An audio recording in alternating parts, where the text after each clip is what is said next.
The census data is out. California's Newsom recall. The Arizona audit is underway. Man, folks, we've got so much going on politically, I decided to give you one update. First, the Arizona audit is underway, and the Democrats are freaking out. But why? What's happening in Arizona is an actual forensic audit of the ballots. In other words, millions of actual ballots are being physically inspected for things like telltale signs that they are valid.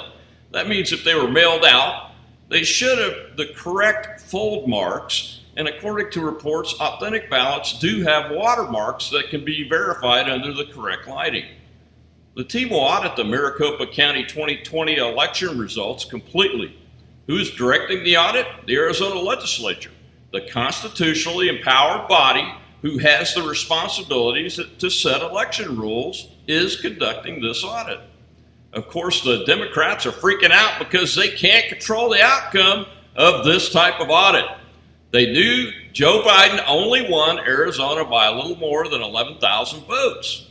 The possibility of an overturned election is very real, and the leftists are pulling out all the stops they can in the courts. Fortunately, the courts so far are correctly wary of getting too far involved because it could easily turn into a separation of powers issue.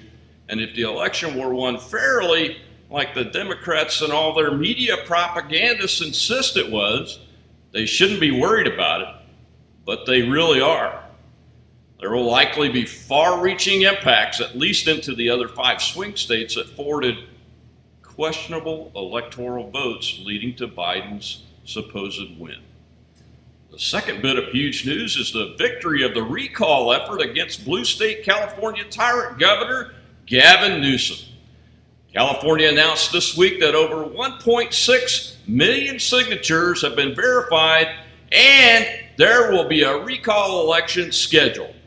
Of note, one citizen, Caitlyn Jenner, aka Bruce Jenner, has announced a unique Republican challenge to Newsom, and it looks like it's going to be one heck of a contest as it evolves. And let's hope all the good people of California are tired of the tyranny and leftist policies that come together and they smash them out of power.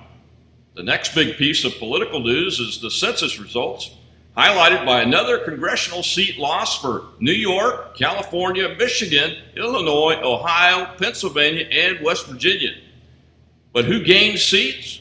Texas, Colorado, Florida, Montana, North Carolina, and Oregon. That's who. The implications of these changes are far-reaching and will likely lead to a strengthening of the America First movement in Congress and weakening of the Democrat socialist movement we've seen in the last few years.